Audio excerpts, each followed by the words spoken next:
Assalamualaikum warahmatullahi wabarakatuh. Perkenalkan, saya Anggina Violita, mahasiswa PPG Prajabatan Gelombang 1 tahun 2022, Universitas Muhammadiyah Purwokerto.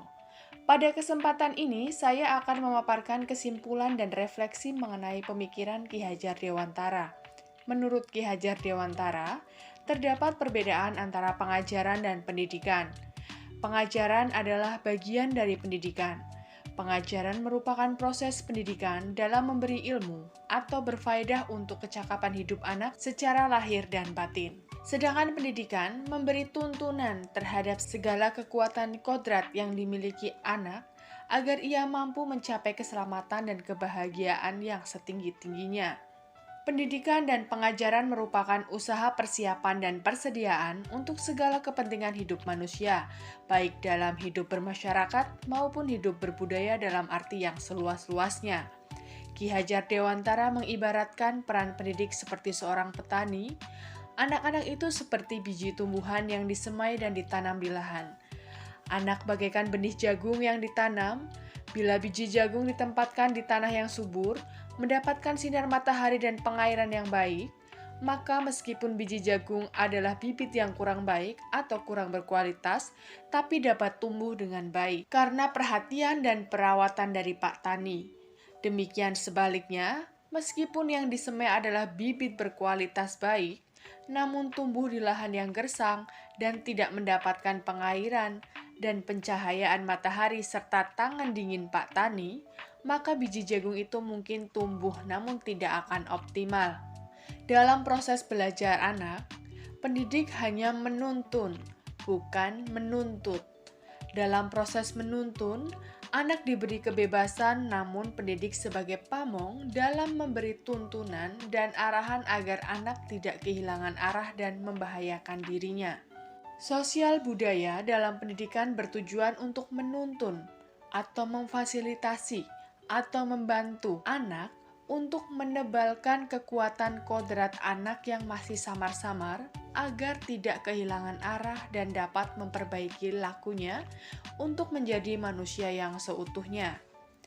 Menurut Ki Hajar Dewantara, pendidikan adalah berhubungan dengan kodrat alam dan kodrat zaman. Kodrat alam berkaitan dengan sifat dan bentuk lingkungan di mana anak berada. Sedangkan kodrat zaman berkaitan dengan isi dan irama, muatan atau konten pengetahuan. Kekuatan sosial budaya Indonesia yang beragam dapat menjadi kekuatan kodrat alam dan zaman dalam mendidik. Ki Hajar Dewantara mengingatkan kepada pendidik bahwa pendidikan anak sejatinya menuntun anak mencapai kekuatan kodratnya sesuai dengan alam dan zaman. Bila melihat dari kodrat zaman, pendidikan saat ini menekankan pada kemampuan anak untuk memiliki keterampilan abad 21. Sedangkan melihat dari kodrat alam, maka konteks lokal sosial budaya peserta didik di berbagai daerah memiliki karakteristik yang berbeda. Ki Hajar Dewantara memiliki pendapat bahwa pendidikan tidak hanya menitik beratkan aspek kognitif saja, akan tetapi juga budi pekerti. Budi pekerti yang merupakan perpaduan antara cipta dari kognitif, karsa dari afektif, dan karya dari psikomotor.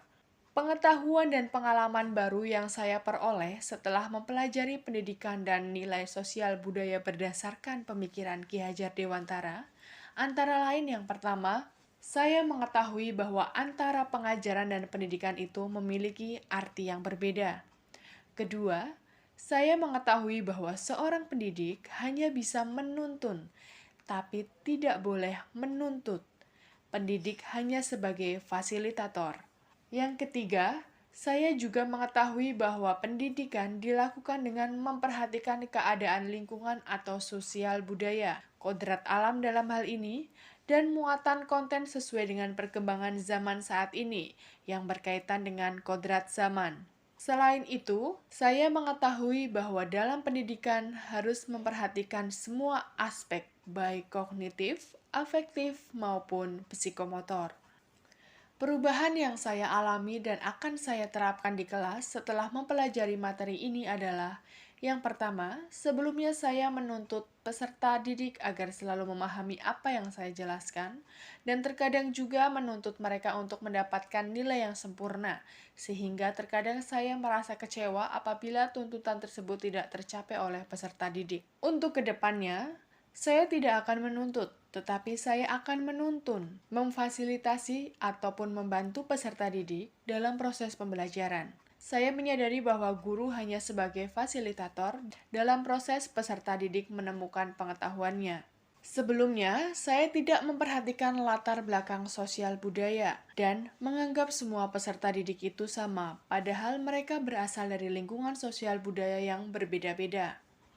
Untuk kedepannya, saya akan lebih memperhatikan latar belakang sosial budaya peserta didik dengan memanfaatkan budaya lokal di lingkungan peserta belajar atau sekolah sehingga dalam proses pembelajaran akan lebih mudah diterima oleh peserta didik.